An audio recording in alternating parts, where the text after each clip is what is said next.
Hi, I'm Mark Mifflin from the Illinois Defense Council's Legislative Committee. I'm here to give you the final report on the spring session of 2018's General Assembly. The legislature went home at the end of May. They were able to pass a budget, and Governor Rauner has already signed that budget. Today is June 11th of 2018.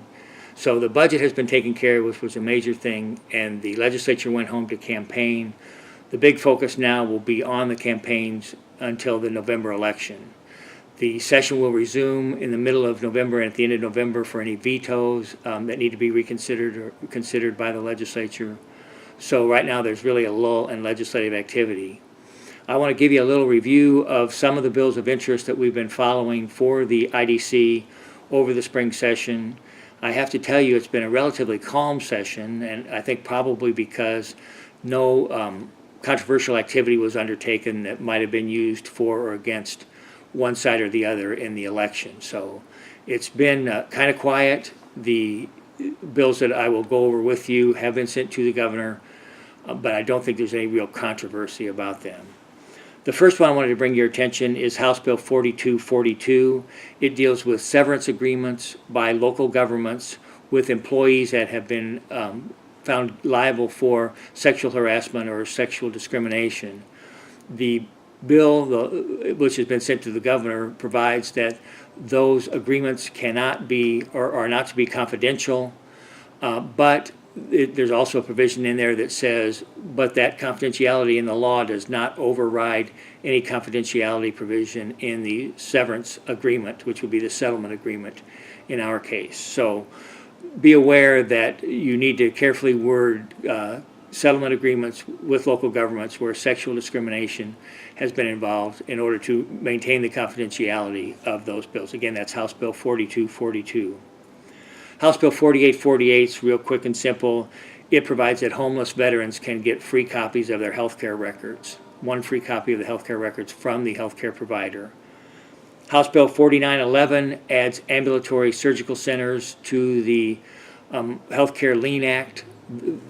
For some reason, ambulatory surgical centers were not included the first round, but they do now have the ability to file liens, to create liens for their services.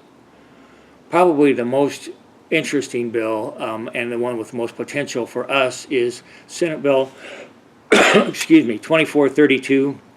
This bill arises from a case in DuPage County where the court held that a mortgage foreclosure was invalid because the defendant's name on the summons did not appear on the face of the summons as required by the Supreme Court rule. So this was 6 or 7 years after the foreclosure. They kicked the people out of the house that had bought the house in the foreclosure proceedings and invalidated the sale because the summons was found to be invalid.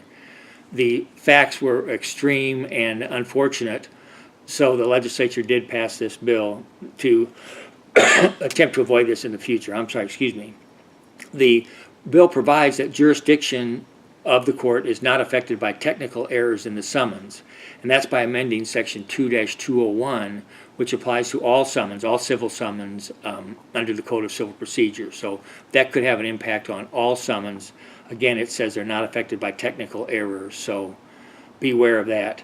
It also includes a bunch of foreclosure language and procedures if foreclosures are to be set aside or reopened, so which does not apply generally across the board.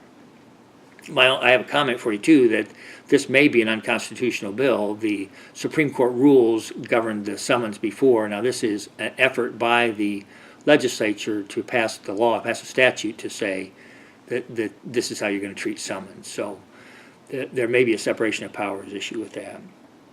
Another important, I got two more cases for you, or two more bills for you, workers' comp bills.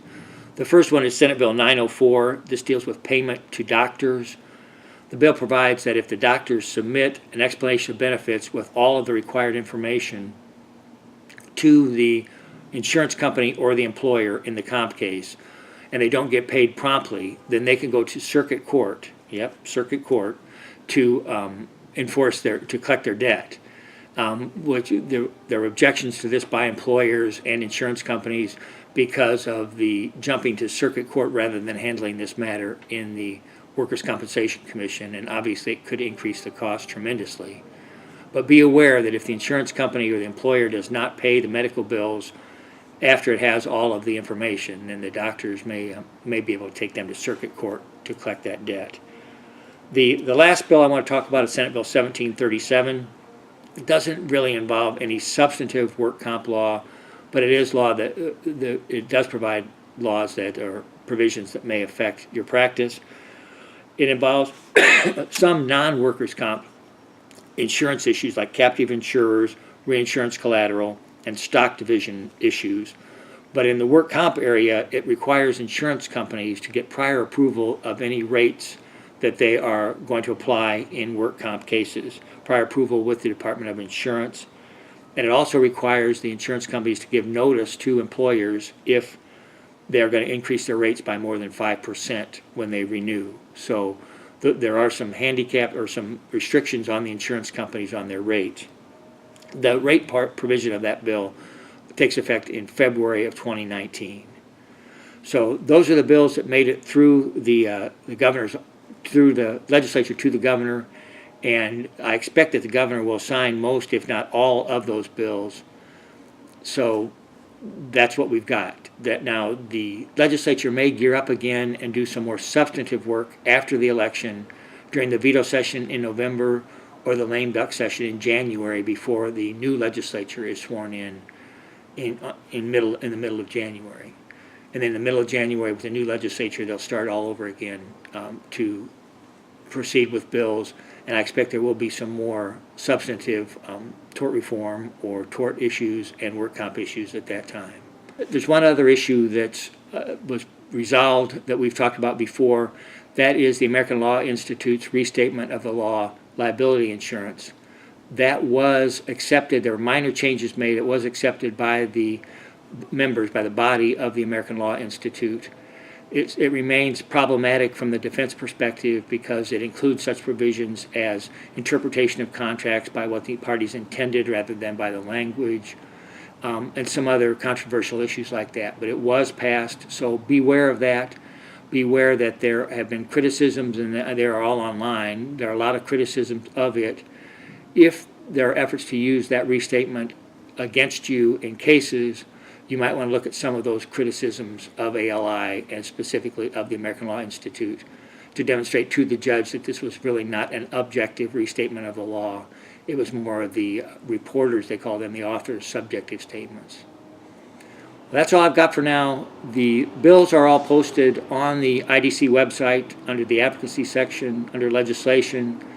We'll continue to monitor all of these types of issues that come to our attention with reference to your practice, the civil defense practice. If you have any questions, just let us know. Thank you very much.